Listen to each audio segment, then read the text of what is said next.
बच्चों ये question number 18 है एक्सरसाइज 9.3 का। इसमें है at any point X Y of a curve, कोई एक कर्व है, ठीक है। इस पर कोई एक पॉइंट है एक्स वाई, इस पॉइंट पर स्लोप ऑफ टेंजेंट, ये इसकी स्लोप हो गई, ठीक है। तो स्टूडेंट्स यहाँ ध्यान रखना आप, स्लोप ऑफ टेंजेंट जो है वो होता है dy अपॉन dx। जैसे ये फंक्शन, इसका मतलब कर्व जो है वो y is equal to F X है, तो इसकी जो स्लोप होगी वो dy अपॉन dx से रिप्रेजेंट की जाएगी। देन इसमें क्वेश्चन में बोला गया है tangent is twice, the slope. अब देखो कितने आसानी से आप इसको कन्वर्ट कर सकते हैं। टेंजेंट इसकी जगह लिखो dy अपॉन dx, ठीक है। इज इक्वल, ट्वाइस मतलब 2 से multiply, the slope of the line segment joining the point of contact to the point -4 -3। अब ये पॉइंट ऑफ कॉन्टैक्ट है, इस पॉइंट ऑफ कॉन्टैक्ट को -4, -3 से ज्वाइन करने वाली जो लाइन है, इस लाइन की स्लोप वो यहां पर आपको लिखनी है, ठीक है। Tangent is twice the slope of the point the line segment joining the point, इस पॉइंट ऑफ कॉन्टैक्ट को -4, -3 से ज्वाइन करने वाली लाइन की जो स्लोप आएगी, ये स्लोप जो होगी, तो हम इसकी स्लोप निकाल लेंगे। स्लोप का फॉर्मूला होता है m is equals to y2 minus y1 upon x2 minus x1, ठीक है। इस फॉर्मूले का हम यूज करेंगे। आपने इसको x1 y1 मान लिया, इसको x2 y2 मान लिया, तो y2 -3 माइनस y1 की जगह पर y अपॉन में x2 माइनस x1, x2 के प्लेस पर -4 और x1 के प्लेस पर हम रखेंगे x। ये आपको गिवन था यहाँ पर, ठीक है। अब इसको थोड़ा सा सिंप्लीफाई करते हैं। dy upon dx is equals to 2, इनमें से माइनस कॉमन लेंगे और इनमें से भी माइनस कॉमन लेंगे, तो माइनस से माइनस कैंसिल होगा।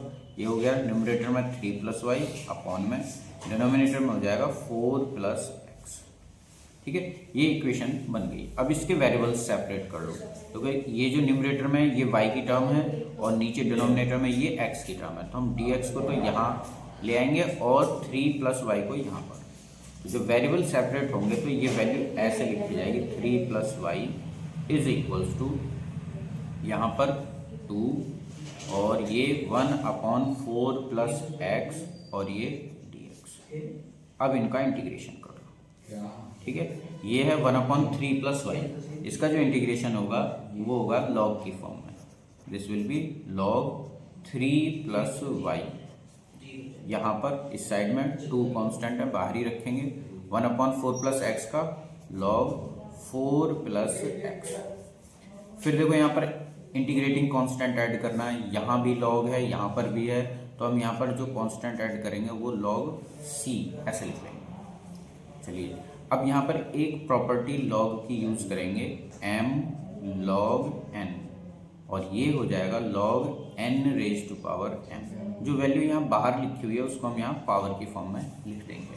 तो जो 2 लिखा हुआ है इसको इसकी पावर की फॉर्म में लिख देंगे हम। ये होगा log 3 + y is equals to log 4 + x⁻² plus log c। अब यहाँ पर फिर से एक प्रॉपर्टी log की यूज करेंगे, log m + log n which is equals to log m × n। तो ये हो गया log 3 + y is equals to log 4 + x² multiply में c। log से log कैंसिल, ये बचेगा 3 + y is equals to 4 + x² into में c। स्टूडेंट्स ये क्लास में इक्वेशन है, ये 3 + y is equals to 4 + x² into में c। ये इसका फाइनल आंसर अभी नहीं है, इसमें हमें एडिशनल चीज़ें और दी हुई हैं। Equation of curve passes through -2, 1, ये इक्वेशन -2, 1 से पास भी हो रही है, तो हम ये वैल्यू x के प्लेस पर रखेंगे और ये वाली वैल्यू y के प्लेस पर। ये जो भी एडिशनल कंडीशन दी हुई जाती हैं वो सब इस कांस्टेंट को कैलकुलेट करने के लिए दी जाती हैं। तो x की जगह पर -2 और y की जगह पर 1 पुट करेंगे। तो लेफ्ट हैंड साइड में 3 + 1 is equals to 4 - 2 whole square into c। 3 + 1 is 4 is equals to 4 में से 2 माइनस करेंगे 2 का स्क्वायर इंटू सी। अब ये 2 का स्क्वायर करोगे तो 4 होगा, इंटू में c, 4 से 4 कैंसिल, तो c की वैल्यू आ गई 1। तो c की वैल्यू हमें मिल गई, c इज इक्वल्स टू 1। अब ये वैल्यू बस आपको यहाँ पर पुट कर देनी है। तो इक्वेशन 1 में पुट करेंगे तो ये होगा 3 + y is equals to 4 + x का होल स्क्वायर इंटू में 1। तो फाइनल आंसर होगा यहाँ पर y is equals to 4 + x का होल स्क्वायर। 3 को इधर माइनस में लिखेंगे, इसका होल स्क्वायर ओपन करिए, 4 का स्क्वायर 16 + x² प्लस 4 और x का मल्टीप्लिकेशन उसका डबल करेंगे -3।